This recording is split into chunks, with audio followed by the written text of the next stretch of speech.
You're now listening to the Dapper Don podcast. I am Dapper Don Dez. That's my name.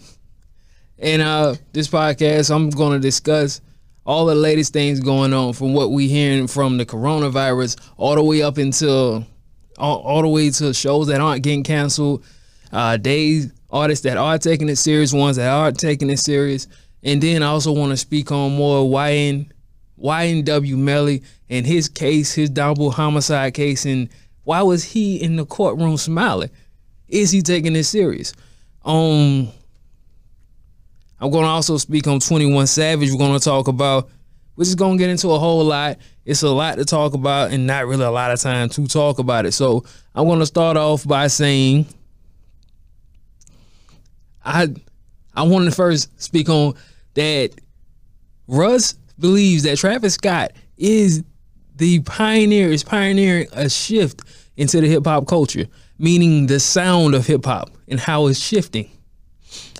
And of course, the first thing that came to my mind was, well, it seems like Travis Scott sounds a lot like A$AP Rocky, right? It's the first thing in my mind.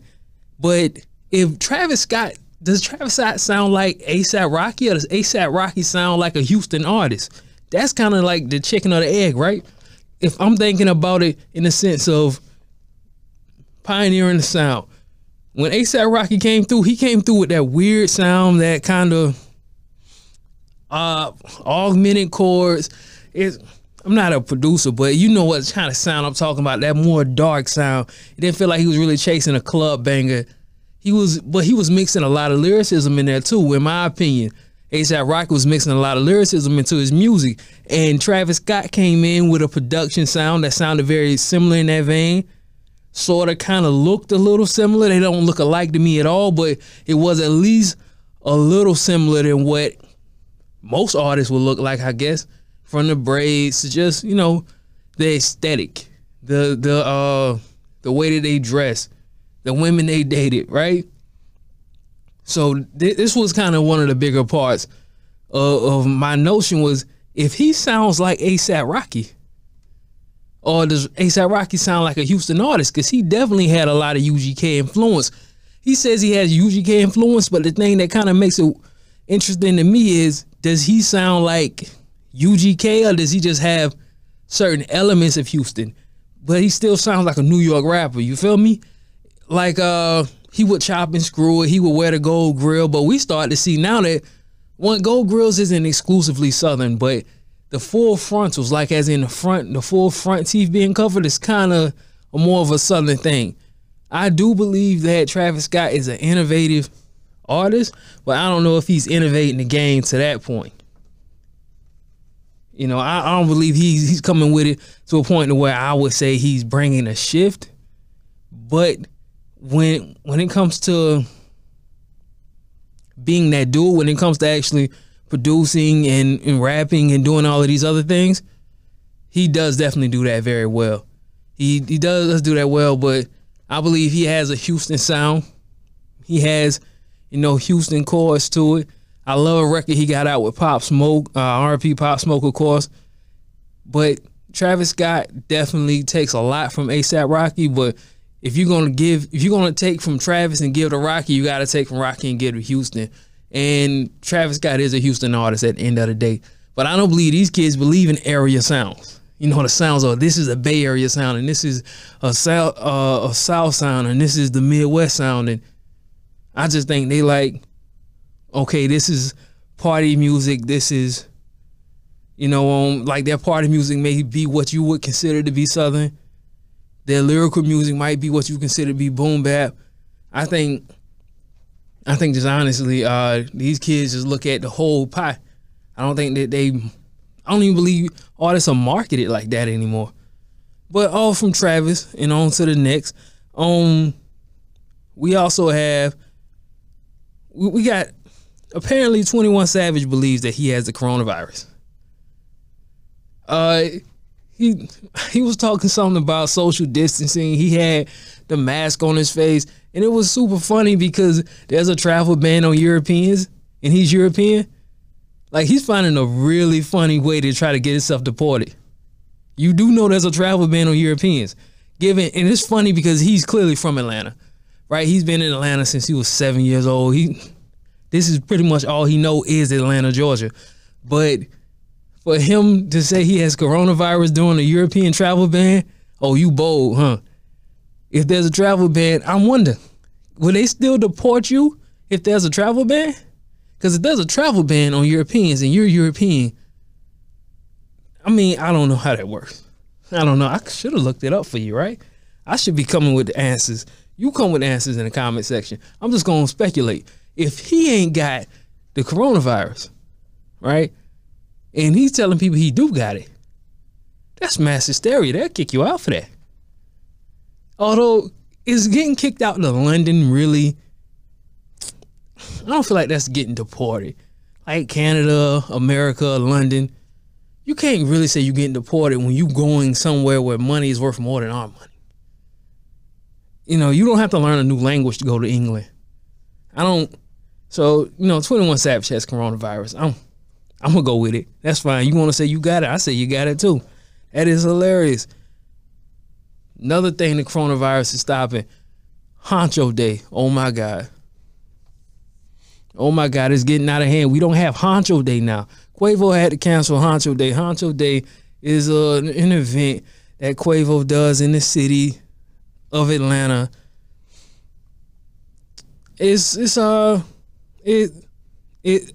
After the they did the stripper bowl, right? And it kind of hit a little different. So the stripper bowl was down in Miami during the Super Bowl, and they were throwing out all of this money, giving all of this cash out to women and blah, blah, blah. And apparently the girls didn't get paid. So I'm kind of looking, and although Honcho, even though Quavo, Honcho Day is completely different. I think he played flag football last year. I think that was one of the events. So I think it's more of a day thing than actual a nightclub thing.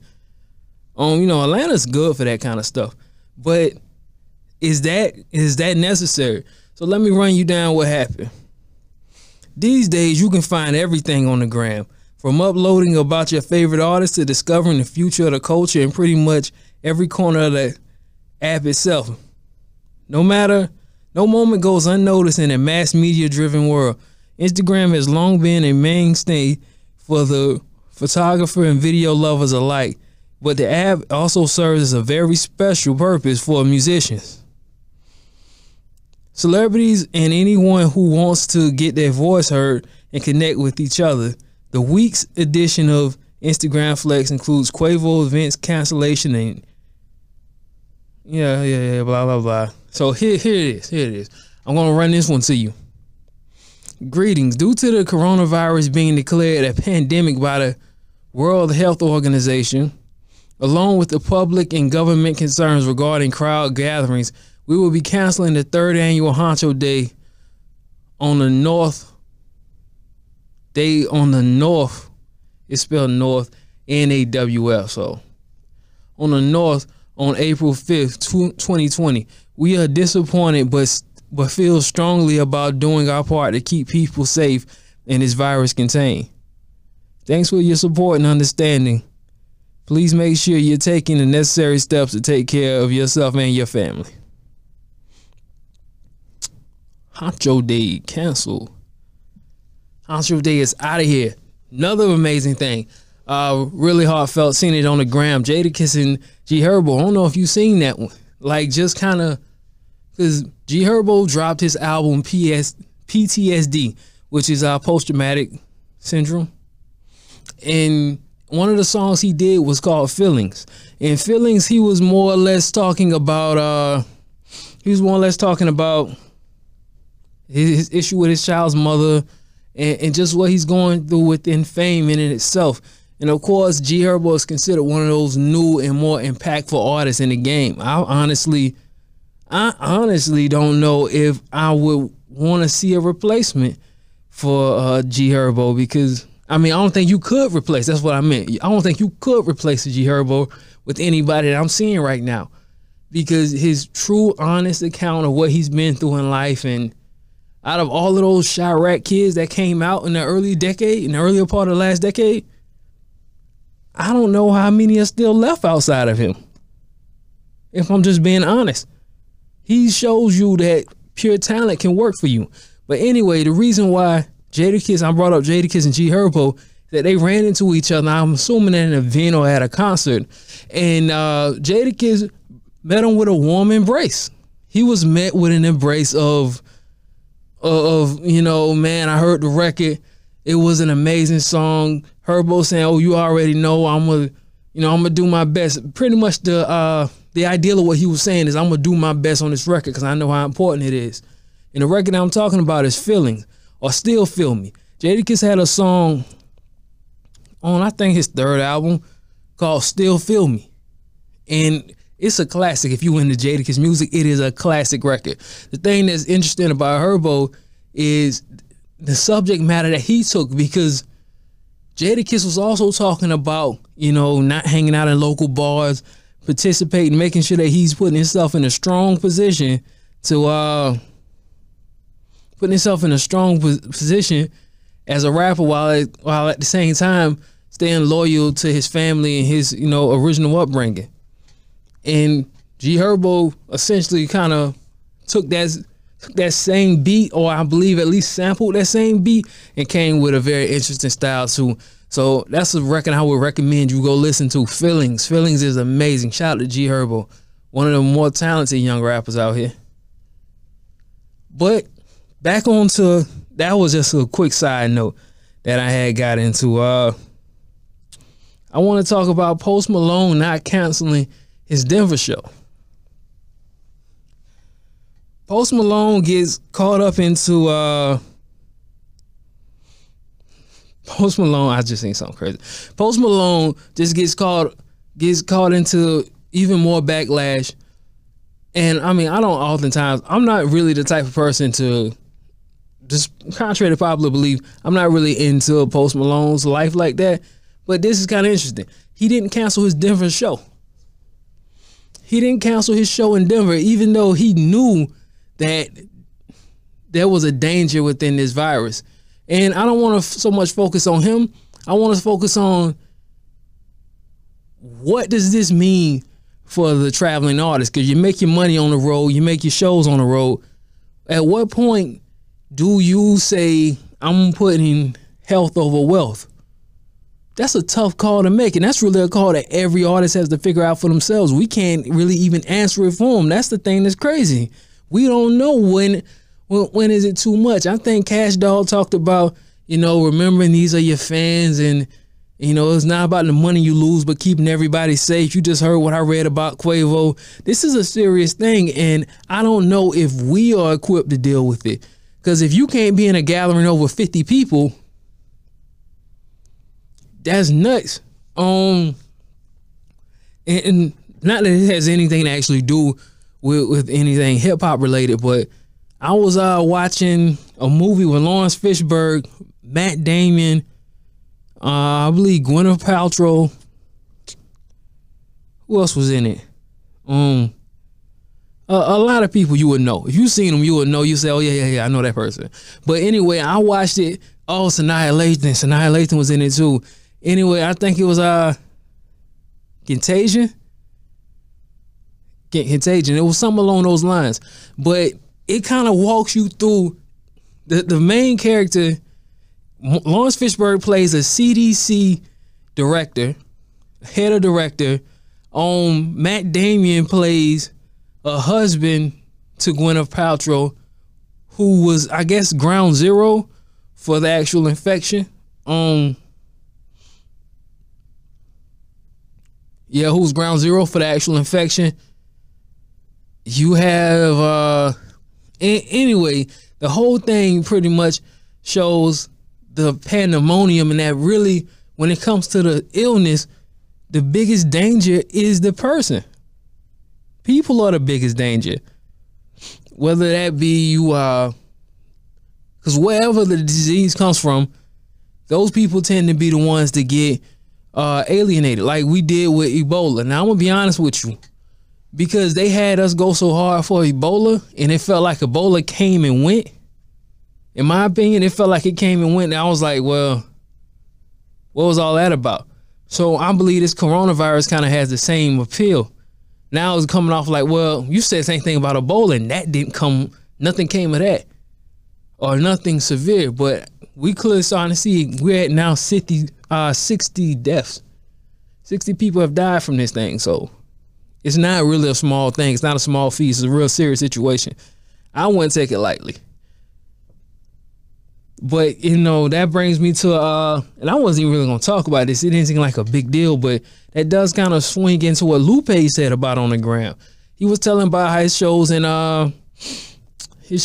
in Seattle was going to be postponed. They weren't canceled, it was postponed.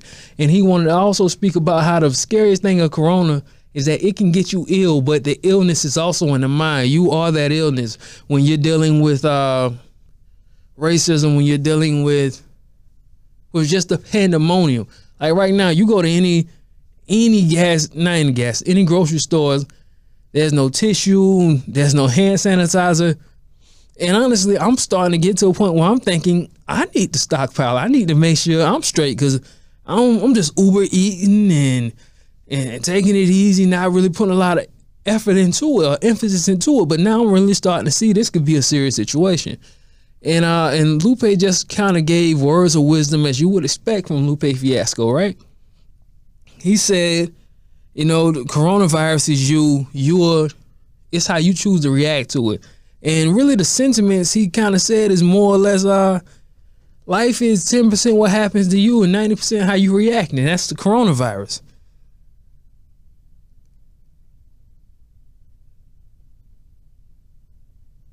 So here's the funny thing that I read.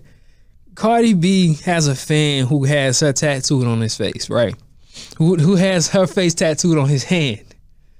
Now, I mean, this doesn't seem too crazy, but this isn't funny Cardi B status. And I'm just going to walk past this one real quick. But here's what she posted. So, once again, to paint the picture, there's a picture of a guy with her face on his hand. It kind of looks like a clown, though, like, you know, like one of those Mexican street gang clowns, like a Joker or something like that. Anyway, it's a very good picture. She posted the picture, and then the caption says, "I feel honored and loved. I hope you masturbate a lot with that hand." That's funny. That is funny. NBA YoungBoy drops a new video. NBA YoungBoy. He's cool. Yeah, so we're gonna also move into what else we want to talk about. Oh, I definitely can't forget talking about this young man, YNW Melly. And YNW Melly is a young man facing a double homicide down here in Florida. I think he's in Florida. I believe he's from Florida. I believe the case is in Florida. He's actually being reported for killing two of his friends. He has a friend. His friend is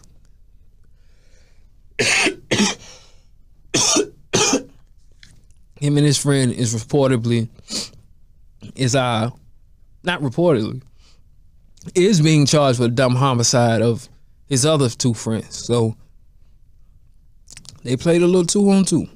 That's not funny. That's not funny. But the reason why that was kind of interesting is, and I even bring that up, he's now in a position where he's been charged with this double homicide, and it seems he's in the courtroom smiling, shackled in chains, in a jumper.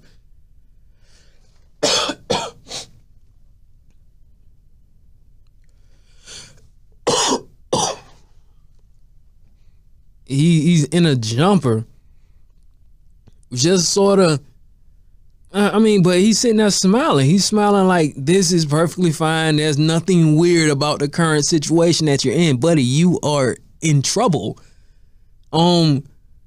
You tried to stage a drive-by. That's what they say. They're alleging you staged a drive-by.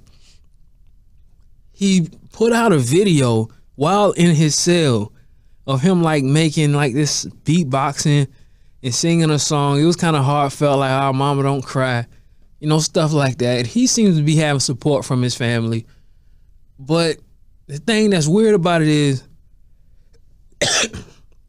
you're sitting here in the courtroom laughing and smiling like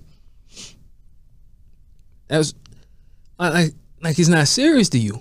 People keep that stuff in mind, man. People keep stuff like that in mind when they're thinking about your character and they're looking at how you're taking something serious. Even if you didn't do it, just because of the gravity of the situation and how not serious you're taking it, people say, I don't even want to risk putting you back out here in the world. I don't even want to risk it. I wouldn't even want to risk my safety or public safety.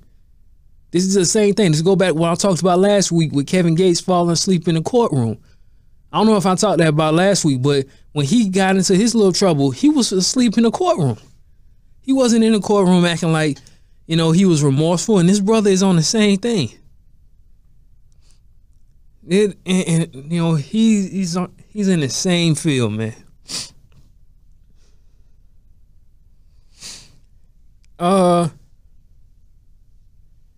But we also, you know, we got more than we can talk about.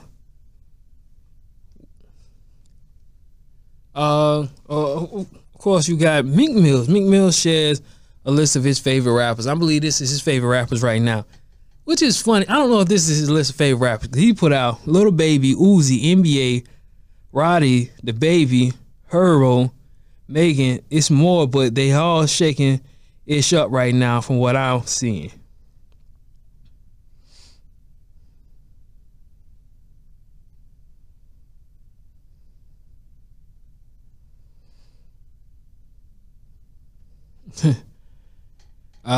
Roddy Ricch emphasizes stop spelling rich with one C, is two for a reason. I didn't know you spell Roddy Ricch with two C's. I didn't know you spell Roddy Ricch with two C's either. Big topic I wanted to talk about. Now, we talking about epidemics, right? We're talking about pandemics. I want to talk about one of the most scariest pandemics. Before there was coronavirus, before Ebola, before all of this, before any of this happened, there was the shiny suit era. That's right, the shiny suit era, the shiny suit era in hip hop. This was an era ran by Puff, orchestrated by Puff. Puff was ground zero for this epidemic of brothers wearing shiny suits, right?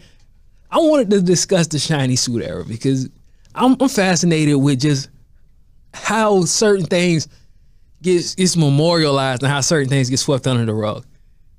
So first I want to explain to you what the shiny suit era is, because that's where you start, right? When you tell a story, you start from the beginning. So Puff Daddy, contrary to popular belief, was not the inventor of the shiny suit era. It was Hype Williams and some stylist, June Ambrose, whatever. Anyway, so they were the ones who said, they came to Puff and said, yo, this would look good on video, this shiny suit. Now, the shiny suit, I would like to believe the video it wasn't more money, more problems. It might have been. It might have been more money, more problems. Because they had the red jumper, the red shiny jumper. Man, they weren't the only ones who wore it. Genuine wore it, Nas wore it, the Lox wore it, Mace wore it. It wasn't just Puff Daddy. Puff Daddy wore it on the J-Lo video shoot. I think that's the one he bagged her. I believe that was a video shoot he picked up on. So just keep that kind of stuff in mind. You know, the shiny suit era did lead to something positive, but that's what the shiny suit era is. But why was it a thing? Now you have to realize at the time you had Britney. You didn't have Britney Spears yet, but pop music was really flashy. Everything was just really flashy, and hip hop was something that was still growing. It was still growing into the genre it is now. Now it's clothing, it's jewelry, it's all of this ball and stuff. But before, hip hop was still trying to brand itself. If you look at it, you can tell what era of music you're looking at by what the person has on. If you see bell bottoms and an afro, you know you're looking at the 70s. If, you know, when you look at Earth, Wind & Fire, people didn't dress like Earth, Wind & Fire on the street. That was just them. Dudes wouldn't wear high platform shoes and humongous afros. That wasn't how things actually was. If you see, you know, the slant fade with the really baggy jeans, you know that's New Jack era swing. You knew that was the 80s. You knew that was Bobby Brown. You know, that's kind of part, or the big shoulder padded suits. You knew that was Bobby, man. Come on. So the 90s, so hip hop had to find a way to to dress itself up. I'm saying that the shiny suit, there was no shiny suit era, hip hop would have died. Hip hop would not be where it was without the shiny suit era. That's what I'm alleging. Look at who wore the shiny suits, though. I just told you Jadakiss wore the shiny suits. Jay-Z wore the shiny suits. It's funny because Beanie Siegel was trying to get at Jadakiss for wearing the shiny suit. He was like, in his diss record towards Jadakiss, he said, and that's funny, Jason, because you really think you grimy too, when we all liked you better in them shiny suits, but Jay-Z wore them shiny suits, sir. In the Sunshine video, the worst, not the worst Jay-Z video, probably the worst video, period. Let me see let me Google who directed the Sunshine video, because they did a number on Hov for that one. Hov is that was really, when I seen Jay-Z bounce back from the Sunshine video, I knew that this brother could not be held back, that he was one of the most determined, brothers in the game, because that should have killed him. The song was good too. The song had a lot of, I mean, Jay-Z is really good at picking good singles. So hold on. All right, so I found it. Jay-Z, Hype Williams. Hype Williams also did that. So Hype Williams was shiny suit out. You can't take that from Hype Williams. Hype Williams at least knew how to brand the culture, right? He knew how to at least get a culture a way of standing out or getting himself out there, because he did that one. So that was Jay-Z in the burgundy suit. The video was weird, but that's a perfect example of the growth mindset. He wasn't afraid to fail. He wasn't afraid to try something new. And now, after a while, after the shiny suit, though, you got to keep topping the shiny suit. You can't just stop doing the shiny suit. You got to find another thing that's a shiny suit. I would dare say, I was listening to the Brilliant Idiots podcast one time, and they was talking about how the better a player is, the uglier their shoes have to be. Which I guess we're excluding Michael Jordan, right? So let's just take Jordan out of it. Kobe's shoes are ugly. Steph Curry's shoes, ugly. LeBron James actually has some decent shoes here and there, but it's mostly not. It ain't that heat. It ain't that heat. And I'm kind of gonna say, I'm gonna go on a limb and say, when it comes to shiny suits, when it comes to shiny suits, you're not a legend until you wear shiny. You ain't gonna shine until you get shiny. We talking Nas wore, Jay-Z wore, the Lox wore, Mace wore. Everybody wore them. But you know what? Matter of fact, Rustify Now was just talking about his rhinestone do-rag era. He said that was his shiny suits. You have to brand yourself. I think when you look at because if we looking at how music was, it seems like it's a commercial thing, and that's not really something that's in the culture. But let's just pull back for a second. Like I just told you, when the funk era, that funkadelic era, you gonna dress weird. Look at Bohemian Rhapsody, anybody. This was normal to dress like this. Like I said, Earth, Wind & Fire, people dress different. Then the first platinum rap acts to come out was Run DMC. Run DMC wore the Parker jacket, the gold robes. They looked like guys who just walked right off the street. They was really blue collar. Let's just use the word blue collar. It wasn't nothing really too fancy or too flashy. The thing that kind of makes it, but after a while, hip hop just stayed there though. It didn't really want to move outside of keeping it quote unquote real. I feel like the shiny suit was hip hop saying that we are a genre of showmanship. Because if you look at the best showmen in the game, they wore the shiny suits. Busta Rhymes wore the shiny suits. Missy Elliott wore a shiny suit. People wore shiny suits at this time, and it honestly created a branding. The same way when you see Earth, Wind & Fire, when you see, you know, Marvin Gaye was down to earth, fair enough. But they also, like I said, there had to be a New Jack Swing. There was Marvin in the 80s, and there was also, you know, Bobby. There had to always be a showmanship for a genre to go. And that the shiny suits was hip-hop showing their showmanship. Outside of breakdancing, right? Because before it was like the breakdancing, the Adidas tracksuit. This was kind of the aesthetic of hip-hop. But as it grew, Hype Williams had the wherewithal and the foresight to say, hip-hop can't just stay on the block. It has to look different. So a lot of people clown the shiny suit era, but I actually believe it was more beneficial than hurtful. And, you know, it was a short run. We talking 97 to 2001. Mace Feel So Good was probably the best shiny suit era. He probably got more shiny suits off in that video than anywhere else. Matter of fact, you had a shiny suit, it looked like you had a budget. You know, like now, you know how rappers go out and buy chains and stuff? Before, you didn't need, nobody had a chain on. Nobody had a chain on. Now that I think about it, when Puff had on a gold suit on the J-Lo remix song, no chain. No chain, It Feels So Good. They did have a chain on More Money, More Problems. They wore a chain.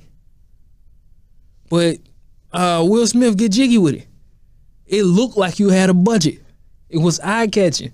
Hip-hop had to be, Cisco made a very good point, because Cisco wore a shiny suit. He loved his shiny suits. They had to pull him out of his shiny suit. Cisco had the shiny suit going. He tried to keep it going for a good another half a decade. He wasn't trying to give up the shiny suits, you hear me? But Cisco was on the set of a DMX music video, and he was talking on the DMX music videos what these women want from me. And he was talking about you can't compete with Britney Spears and you know, and all these big pop artists with a small budget. You have to give more. And with that big budget comes big flash. People needed something that was flashy, something that had a catch. And the suit, the shiny suit was enough of a distraction for America to let some of the realest bars out ever actually on the radio. That's what's interesting. That's what's interesting. I believe that's the, you know how every comedian gotta wear a dress? You gotta wear the shiny suit, brother. It's just a natural thing. It's a natural part of the entertainment industry, in my opinion, and that's just my opinion. So that's my rant about the shiny suits. I just thought about it because I was watching Royce da 5'9" talk about his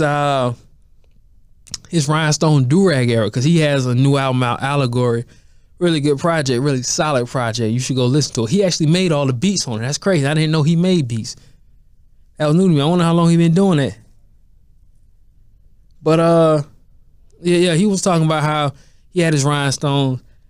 And it's funny because Eminem, when they was beefing with each other, even threw a shot at him about his rhinestones, his rhinestone do-rag. He was like, oh, you know, something like on ecstasy, these rhinestone do-rags look so good at night. It was some goofy, you know, some goofy white boy comedy, but it was funny. It was funny. I was with it. So, you know, anyway, that's my time. That's my little slice of the pie. Podcast 14 is the 14th podcast. We getting them buckets, man. We put them in a bucket. That's what's most important. I want you to subscribe to me on YouTube. That's Dapper Don Dez. Follow me on Instagram at Dapper Don Dez. On the Dapper Don podcast is available wherever you podcast, man. Wherever you get your podcast at, Apple, anywhere, man. Apple Podcasts, Pocket Cast, Just anywhere, wherever you get your podcast at, I'm there.